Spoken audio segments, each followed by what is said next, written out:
حضرت عبداللہ بن عمر رضی اللہ تعالیٰ عنہما سے روایت ہے، ایک صاحب رسول اللہ صلی اللہ علیہ وآلہ وسلم کی خدمت میں حاضر ہوئے اور عرض کیا، یا رسول اللہ صلی اللہ علیہ وآلہ وسلم، میں نے ایک بہت بڑا گناہ کر لیا ہے، تو کیا میری توبہ قبول ہو سکتی ہے؟ آپ صلی اللہ علیہ وآلہ وسلم نے ارشاد فرمایا، کیا تمہاری ماں زندہ ہے؟ انہوں نے عرض کیا، نہیں۔ آپ صلی اللہ علیہ وآلہ وسلم نے ارشاد فرمایا، کیا تمہاری کوئی خالہ ہے؟ عرض کیا، جی ہاں۔ آپ صلی اللہ علیہ وآلہ وسلم نے ارشاد فرمایا، ان کے ساتھ اچھا سلوک کرو، اللہ تعالیٰ اس کی وجہ سے تمہاری توبہ قبول فرما لیں گے۔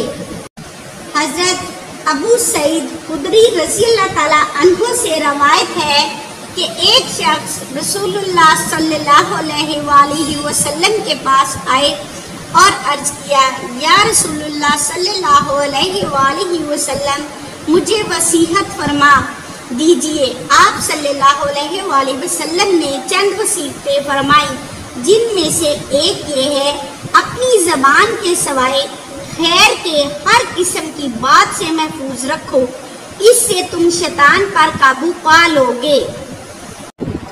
حضرت انس رضی اللہ تعالیٰ عنہ سے روایت ہے کہ نبی کریم صلی اللہ علیہ وآلہ وسلم نے ارشاد فرمایا، اپنی صفوں کو سیدھا کیا کرو، کیونکہ نماز کو اچھی طرح ادا کرنے میں صفوں کو سیدھا کرنا شامل ہے۔ حضرت ابو موسیٰ رضی اللہ تعالیٰ عنہ سے روایت ہے کہ نبی کریم صلی اللہ علیہ وآلہ وسلم نے ارشاد فرمایا، خوشخبری لو اور دوسروں کو بھی خوشخبری دے دو کہ جو شخص سچے دل سے لا الہ الا اللہ کا اقرار کرے وہ جنت میں داخل ہوگا۔ حضرت عقبہ بن عامر رضی اللہ تعالیٰ عنہ فرماتے ہیں کہ میں نے عرض کیا، یا رسول اللہ صلی اللہ علیہ وآلہ وسلم، نجات حاصل کرنے کا طریقہ کیا ہے؟ آپ صلی اللہ علیہ وآلہ وسلم نے ارشاد فرمایا، اپنی زبان کو قابو میں رکھو، اپنے گھر میں رہو، فضول باہر نہ پھرو، اپنے گناہوں پر رویا کرو۔